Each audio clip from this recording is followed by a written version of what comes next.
태양은 지구에서 가장 가까운 별이라 그동안 많은 연구가 되어 왔지만 아직 풀리지 않은 수수께끼들도 있습니다.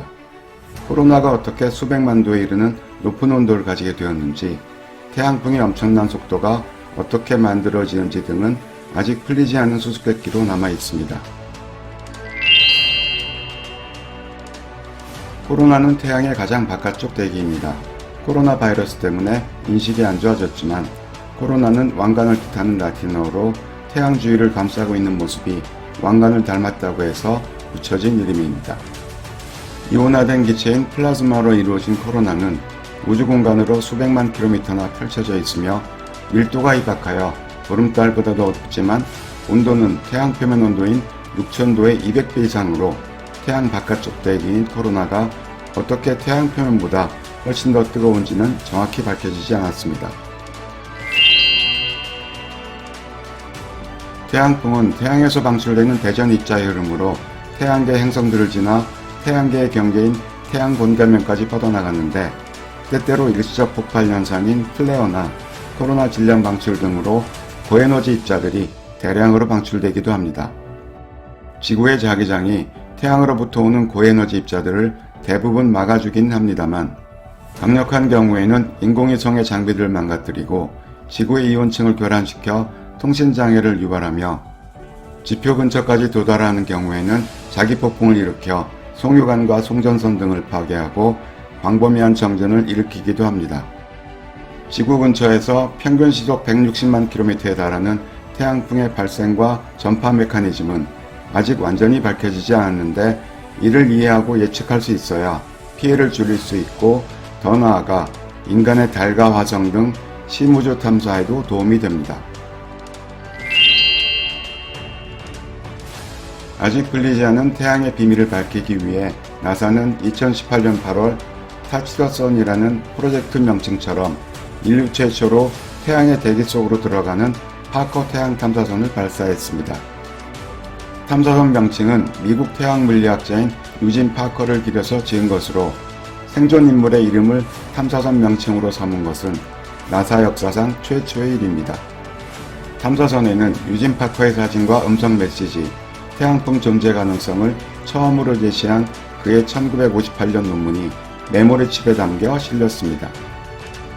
태양의 강한 중력과 높은 온도를 견뎌야 하는 고난도의 기술이 집약된 탐사선은 태양으로부터 616만 km 떨어진 코로나1까지 근접 비행할 예정이며, 플라즈마와 자기장의 구조 및 역학, 코로나를 가열하고 태양풍을 가속하는 에너지 흐름과 메커니즘 등을 조사하는 임무를 띠고 있습니다.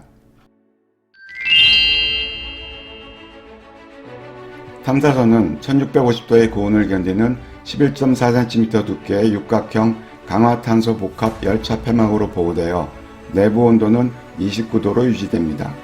차폐막만으로는 열을 감당하기 힘들 경우를 대비해 냉방 시스템이 설치되어 있어 태양열 지별기와 계기 등이 피해를 입지 않도록 해줍니다. 탐사선의 주요 관측기기로는 필즈, 이소스, 위스퍼, 스윕 등이 있는데, 필즈는 3개의 자력계로 자기장의 변화를 측정하며 5개의 안테나로 탐사선 주변의 전기장을 측정합니다. 그중 방열판을 넘어 태양에 노출되는 4개의 안테나는 태양풍의 특성도 측정합니다. 이소스는 태양에서 나오는 광범위한 에너지 영역의 전자, 양성자 및 이온을 측정함으로써 입자의 생성과 가속, 흐름 등을 조사합니다. 위스퍼는 2대의 광학망원경과 CMOS 센서가 장착된 광시야 카메라로 이루어져 있으며 태양과 코로나의 고해상도 사진을 촬영합니다.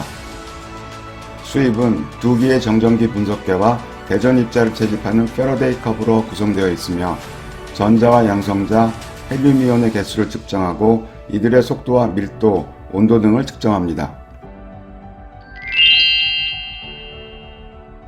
탐사선은 2025년까지 6년 11개월 동안 7차례에 걸쳐 금성의 중력을 이용하는 스윙바이 양법으로 태양 궤도를 24바퀴 돌며 점점점 다가가 최종적으로 태양의 616만 km까지 접근할 예정입니다.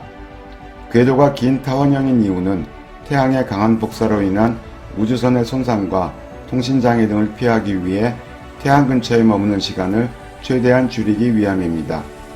탐사선이 태양에 가장 가까이 접근하는 2025년에는 속도가 시속 69만 km에 달하게 되어 인류가 만든 가장 빠른 탐사선이 됩니다.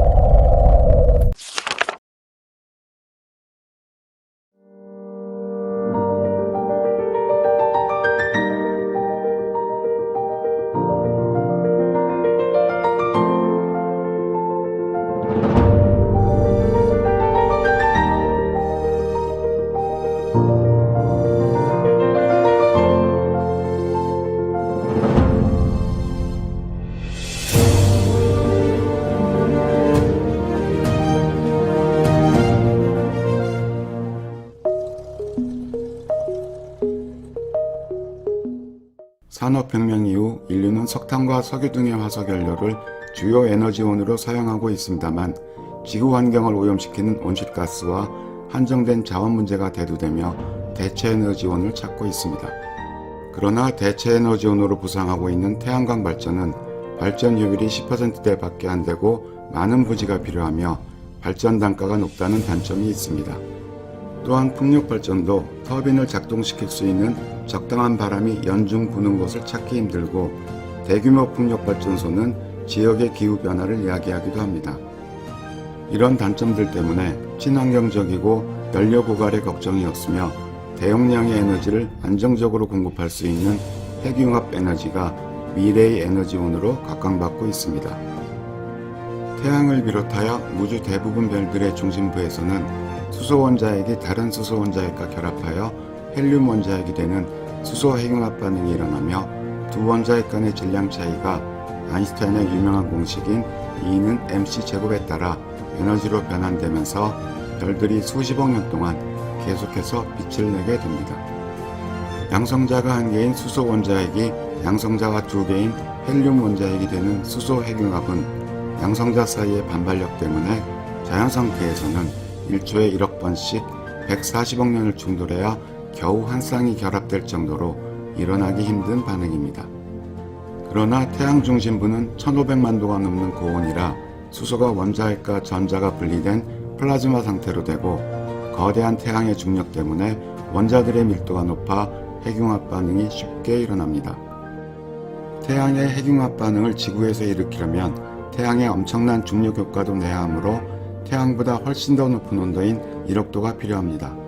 그렇지만 1억 도의 온도를 견딜 수 있는 물질은 없기 때문에 진공 용기 안에 초고온의 플라즈마를 넣고 자기력으로 떠오르게 해서 벽에 닿지 않게 가두는 핵융합 장치인 토카막이 개발되었습니다. 수소 핵융합의 연료는 수소의 동위원소인 중수소와 삼중수소를 사용하는데 중수소는 바닷물을 전기 분해하여 삼중수소는 핵융합로 내에서 리튬과 중성자를 반응시켜 얻을 수 있습니다. 바닷물과 매장량이 풍부한 리튬을 연료로 사용하므로 핵융합 발전에 필요한 연료는 거의 무한하다고 볼 수 있습니다. 방사능 폐기물도 거의 없고 온실가스를 배출하지 않으며 안전한 핵융합 발전을 위해 1988년 국제열핵융합 실험로 프로젝트가 시작되었으며 2007년에는 우리나라와 미국, 러시아, 유럽연합, 중국, 인도, 일본 등 총 35개국이 참여하는 이터 국제기구가 공식 출범하였습니다. 2010년부터 프랑스 남부 카다라시 지역에 대형 핵융합 실험로가 건설되고 있으며 2025년 완공 후 첫 번째 플라즈마 실험을 시작하고 500MW의 에너지를 생산한다는 목표를 가지고 있습니다. 생산된 에너지로 직접 전기를 가열하고 터빈을 돌려 전기를 만드는 것은 아니지만 습득된 기술을 이용하여 2050년경에는 핵융합 에너지의 상용화가 이루어질 전망입니다. 우리나라는 1995년 국가 핵융합 연구개발 기본계획을 수립하고 사업에 착수하였으며 2007년 한국핵융합에너지연구원은 초전도 핵융합 연구장치인 K-STAR를 완공하고 이를 이터의 선도장치 역할을 수행할 수 있도록 함으로써 이터 개발과 장치 운영에 선진국들과 동일한 자격으로 참여하게 되었습니다. 핵융합 발전을 위해서는 초고온 플라즈마를 최소한 300초 이상 유지하는 고난도 기술이 필요한데 K스타는 2020년 세계 최초로 1억도 초고온 플라즈마를 20초간 유지하는 데 성공하면서 핵융합 발전의 성공을 위한 큰 걸음을 내디뎠습니다. 한국은 K스타 개발 과정에서 얻은 핵융합 기술을 바탕으로 이터에 필요한 초전도체, 진공용기, 열차 폐체 등 주요 품목의 개발 및 제작을 맡고 있습니다.